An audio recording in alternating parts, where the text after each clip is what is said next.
Pusha was more surgical because he broke it down piece by piece, layer by layer. So now when you go that route, like Coop said, you go that route, what more can I say at this point? Because Drake is going to take all of those things and he's making fun of himself in some points. He's actually took it and put a spin on it because he's very witty. We don't give Drake enough credit for being as witty as he is because he's taking all those shots, pause, he absorbed them and he throw it right back out piece by piece. He'll make fun of himself in his own song and directly make a shot at somebody else. To me, that's a very good strategist. Well, to point that out, part of what made Back to Back such an epic diss track was his ability to laugh at himself and flip it. When he said, "Oh, you getting bodied by a singer, nigga." When he said that, I was like, this battle's over. Because now he's saying, because what he did on that record is he proved it's like, well, I'm gonna say it about myself before you say it about me. He took the power from Meek when he did that. The Eminem 8 Mile approach, the B Rabbit approach. Yeah.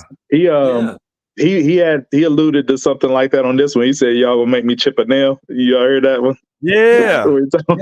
Like that's him letting them know it's like, yeah, I'm somewhere on a plane getting a manicure while I'm writing this record. You know what I'm saying? I'm gonna play devil's advocate a little bit though, because Drake, he really, in the ways that you spoke about, Coop and Sean, he does have the upper hand because everything has been said about him already. But just looking at people's reactions yesterday, I think he's in a tough place to win. And I think this is going to be an uphill battle for him no matter what he comes out. And that's for two reasons. Like, he was very surgical in, dissing everybody, about 5 people in a 4-minute diss track, right? But I see a lot of talk, especially on Twitter, saying, well, he should have focused solely on Kendrick, and it would have been, more effective. Okay, so you got a group of people saying that, but if he doesn't address those other people like Metro, Future, Ross at all, then you got a segment of people saying the Kendrick diss is okay, but he didn't address everybody else. So it's like a lose-lose situation. And with Drake, it's really unbalanced scales. So that makes me beg the question, the people that's pulling for Kendrick in this battle seem to hold Drake to a higher standard. And do you subconsciously think Drake is better? Because Drake said in the bars, y'all make excuses for him, right? Yeah. So when Kendrick drops something, it tends to be overly inflated. And I'm a Kendrick fan, but the vast majority overinflated. The Like That joint was just a verse. And then when Drake drops, people tend, because of who he is, his persona, who the messenger is, they tend to downplay it.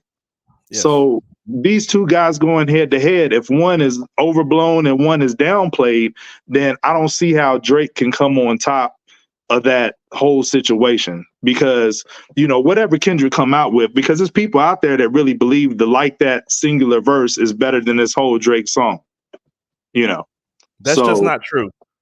I don't agree with it either, but that's the temperature I got on Twitter yesterday. Yeah, like AG, if we were to critically analyze this, like if we were to use the literary devices involved and actually give it a formal critical breakdown and look at the double entendres, the metaphors, the similes, the actual format of how he's rapping, it's far superior to the Kendrick record. People just want Kendrick to win. Like I've said this multiple times, like Kendrick's verse on Control is probably the most overrated verse of all time. It's not even the best fucking verse on the song. Jay Electronica's verse is better on Control. Yes. And so the public, but we want the public, we the hip hop public have tended, and I'm guilty of this too, just like UAG. Well, we've always wanted Kendrick to win more than we've wanted Drake to win, because quite frankly, Drake came into this game winning real big. And Ross kind of subtly addressed it, kind of making it seem like, well, it's like you kind of came in this game on Lil Wayne back. It's like, well, yeah, it's like you kind of came in this game on Jay's back. So, but Drake surpassed Wayne. We got to call it what it is, In terms of what?